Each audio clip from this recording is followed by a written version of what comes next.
$315 billion.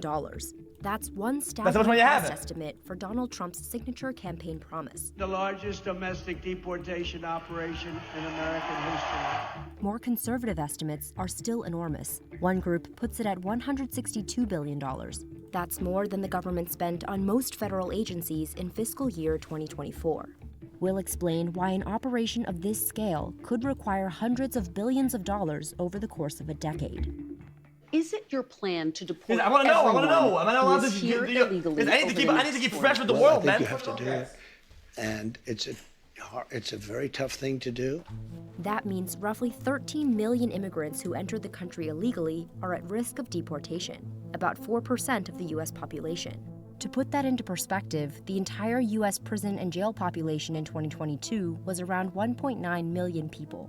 Scale is difficult for the government to carry out. Aaron Reichlin-Melnick is a senior fellow at the American Immigration Council, a liberal immigration group. Trump would have to do more than quadruple current ICE removals of people arrested in the interior just to hit the levels that we've seen previously under. Yeah, these are presenting a lot of problems. What's the solution then? How was the solution then? Just say fuck it. Just say, yo guys, everybody, we're chilling out. But GG. Obama. Really? I think that you take a sequential approach to it. You start with what's achievable. Let's start with 1 million.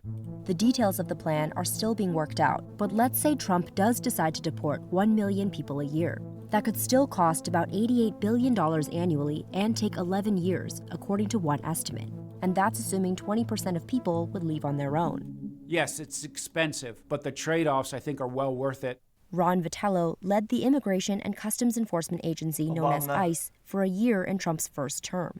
Right now, the government is underfunded for its ability to detain people. To be able to accomplish this and the border mission simultaneously will require a reallocation, if not. Chat, guys, AI will save the world. Chat, AI courts, low key. AI courts. It is what it is. Just make the whole system AI. No? And if people are not okay with the result, it doesn't matter. They get appeal, and boom, you're good. Appeal will give you a human, but otherwise it's AI. If you think the AI did, if you look at it and say, yeah, AI got it wrong, actually, you appeal. I think that would alleviate the process. No. Everyone will appeal, sure, but that'll still alleviate the process. Infusion for resources. Other immigration experts say the actual cost of Trump's mass deportation plan will be much lower than the American Immigration Council's estimate of $315 billion. A more robust enforcement like the administration is contemplating may create significant economies of scale. Stephen Camarata is the director of research at the Center for Immigration Studies, a group favoring immigration restrictions that helped staff Trump's first term. Once you start doing it and you get an infrastructure in place, then it might be a lot cheaper. Deportation starts with arrest. There'll be targeted arrest. We'll know who we're going to arrest, where we're most likely to find them based on numerous investigative processes. We're starting with the criminals, and we got to do it. And then we're starting with others. Trump says dreamers, or people who entered the U.S. illegally as children, might be an exception. To make arrests, ICE officers would either identify someone who's already in a jail or prison, or go to a person's home. Police, come to the door. The majority of undocumented immigrants are not in law enforcement custody. Most of them have never committed any offenses. Arresting people out in the community, known as at-large arrests, isn't a common tactic for ICE.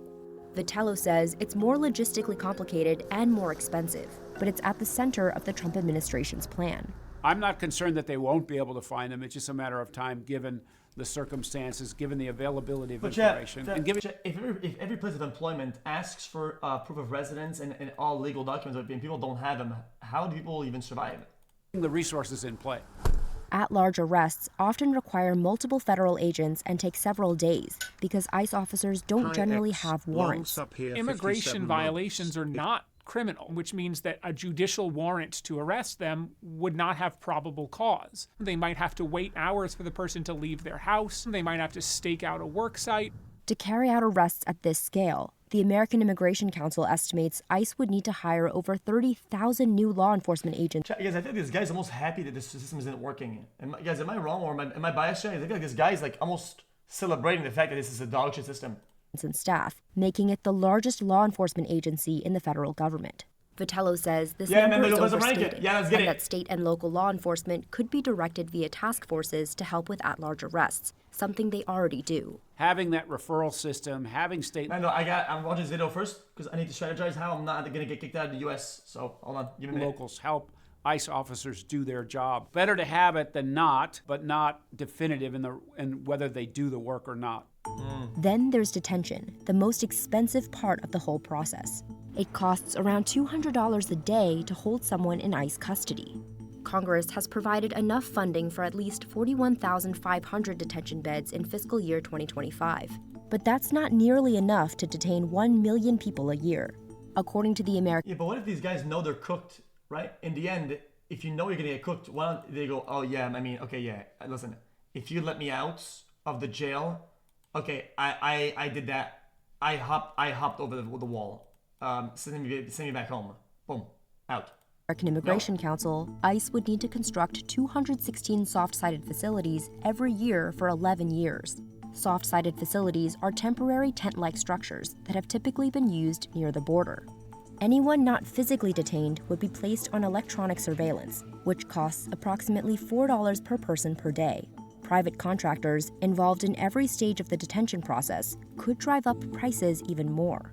Contractors drive people in between ICE detention centers or drive the vans after somebody's arrested. Detaining children would also make this process more expensive. I don't want to be breaking up families, so the only way you don't break up the family is you keep them together and you have to send them all back. Family detention is the most expensive kind of detention because the U.S. government is required to give people minimum standards, and those children need to have child welfare professionals on site. They need to have pediatricians on site. There needs to... Yeah, I really hate that people know that this is it causes a fuck storm for the people when they have children, and it's why they do it, and I think that's disgusting because the children ask for that, and they're literally leveraging the fucking children's well-being. What is a question mark? What is a question mark? What's wrong with you? But these guys are deliberately bringing their child into a crime. I'm confused. What the fuck is chat talking about? To be a provision for the... Yo. What the fuck are you guys on about? That's like saying, guys, yo, I'm broke, so I'm gonna go do a bank robbery with my child carrier at the back, and we're gonna do this robbery. Fuck it. I mean, what are we doing? Them to get schooling if they are going to be held for months or potentially years at a time. Vitello says one way the government could reduce costs is by repurposing existing detention centers like Guantanamo Bay.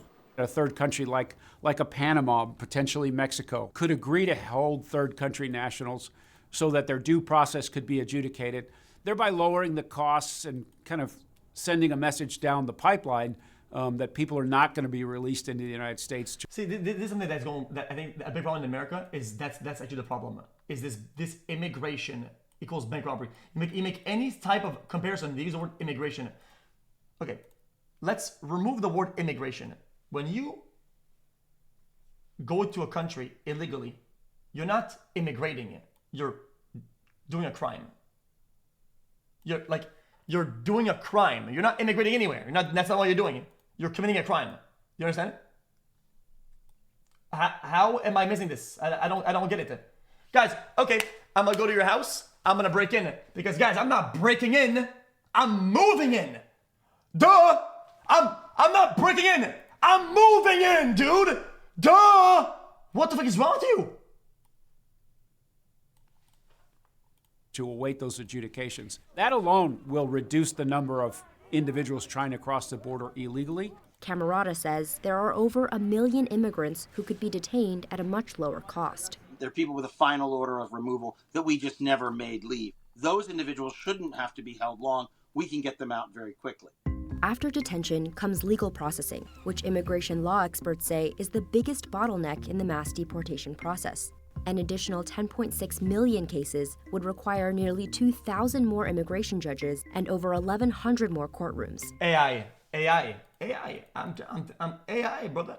AI judges. Look at that. AI, ChatGPT 3.0, 4.0, and maybe even you expedite the process to pay more money, you get a better version of AI. It's fucking like GPT-5 or whatever the fuck. What? There is not only a cost in the immigration it can actually help, but there's also a cost in the ICE side in getting these new prosecutors online. You need support staff for the judges, judicial law clerks, secretaries. Staffing on both sides leads each case to cost over $2,500. To set up new courtrooms quickly, the government would likely construct tent courts, like those built in 2019 to implement the migrant protection protocols. This was when immigrants living in the U.S. illegally were returned to Mexico to wait for the duration of their court proceedings. They went to tent courts near the border to virtually appear in front of judges. You could do those hearings much faster, logistically get more judges and more hearings heard in a day. As with finding new efficiencies in the detention space, that is another thing that has its limits. Tent-style courtrooms in Laredo, Texas, cost about $16 million to build and $143 million annually to operate. Once a person receives a final removal order, they have to either report for deportation at a later date or wait in detention until then. At that point, the U.S. government has to actually arrange the removal. That would involve putting them on a bus and sending them to Mexico, but if they're from any other country other than Canada, that means putting them on a plane and flying them to their ultimate destination. An operation of this scale could require over 6,000 removal flights per year. For comparison, ICE had around 1,200 removal flights in fiscal year 2023. The average ICE removal flight costs about $17,000 per hour. This number could go up if private contractors who provide ICE with planes and pilots raise their prices. But there are other assets, right? ICE has a number of its own aircraft that are already in service today. The Justice Department, the Marshal Service, has their own transportation aircraft. I find this whole crisis to be such a it's almost deliberate, I feel like. Am I wrong? Dude, and at this point, the problem over the years is, how is that another crisis? Over the years, it's been so insane. You have to think it has to be deliberate at one point. It's so insane. Aircraft. The scale-up need could come from the military. Trump told NBC News in November that there is no price tag for his plan. Camerata says the cost will likely be spread out over several years because it would be Guys, I feel like, if I'm next to you and you're walking around and I say, yo, dude, there's toilet paper on your shoe, and I keep telling you over like 20 times, after like a month of me telling you every day, right? I might think, maybe he doesn't actually give a fuck that there's toilet paper on his shoe. Maybe he kind of likes that. Maybe it's whatever. I feel like it's kind of like that. It's almost deliberate, no? Difficult to deport even 1 million people a year, let alone all 13 million in a single one-time operation. In this case, it's probably hyperbole. What I think he's trying to do is tell everyone, when I take over, the immigration law is going to be back. What did I go say?